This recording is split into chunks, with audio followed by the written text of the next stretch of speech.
संविधानातील प्रस्तावना तुम्हाला माहिती आहे का? ज्यावेळेस डॉक्टर बाबासाहेब आंबेडकरांनी संविधान बनवलं, संविधान प्रचलित करण्यापूर्वी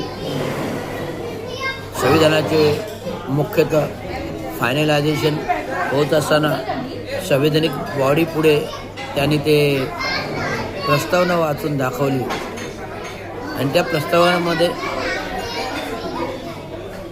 ख्रिश्चन म्हणतो आमच्या धर्माचा उल्लेख करा, मुस्लिम म्हणतो आमच्या धर्माचा उल्लेख करा, हिंदू म्हणतो आमच्या धर्माचा उल्लेख करा.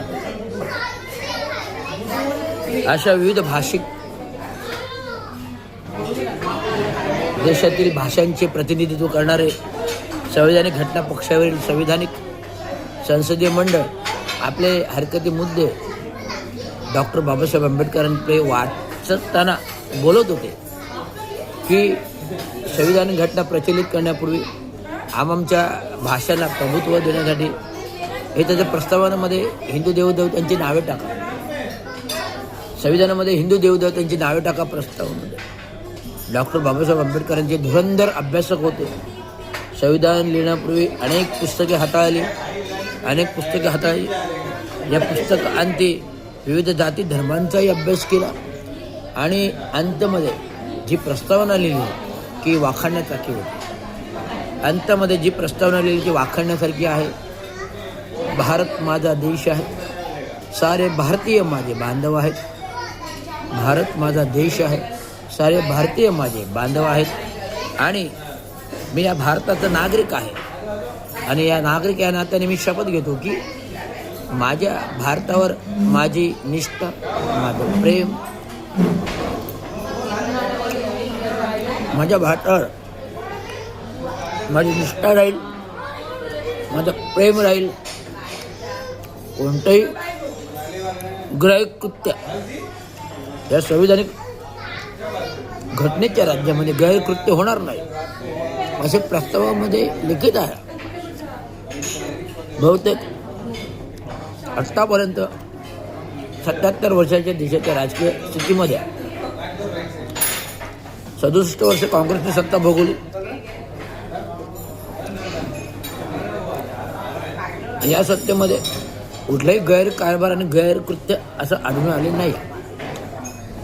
परंतु 2014 मध्ये जसं भारतीय RSS संघाचं सरकार आलं, ह्या RSS संघाने मनुवादी विचारण्याचा प्रयत्न केला आणि या मनुवादी विचाराच्या प्रयत्नामुळे अनेक हिंदू देवदेवतांची, अनेक मनुवादी विचारांची ह्या गोष्टी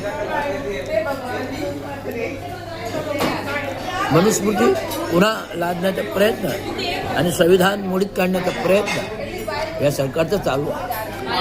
पण हे नागरिकांना जनजागृती करण्याच्या दृष्टीने बोलतोय. मला सकाळी उठल्या ब्रश केल्यानंतर मी जे काही लाईव्हवर बोलतो ते बोलल्यानंतर शिवाय मी चहाही पित नाही, ही माझी भावना आहे. मला एक प्रकारचा देशप्रेमाचा रोग जडलेला आहे. मला एक प्रकारचा देशाच्या प्रेमाचा, देशाच्या स्वातंत्र्याचा रोग जडलेला आहे आणि हा रोग असा आहे की तो माहिती आहे ना, आजाराला आजार पण मारतं. तसंच या भ्रष्टाचाराला मारण्यासाठी रवींद्र शिंदे सारखं प्रबोधन करत असतो. लोक मला वेडा म्हणत असते. माझ्या घरातले मला वेडे म्हणतात, अरे काय उठसूट तू मोबाईलवर बोलत असतो, मोबाईल राहत असतो. मी सांगितलं तुम्हाला मी आयुष्याची 35 वर्ष दिली, घराला संसार केला, कामधंदा केला, नोकरी केली, सर्व काही तुम्हाला देय केलं.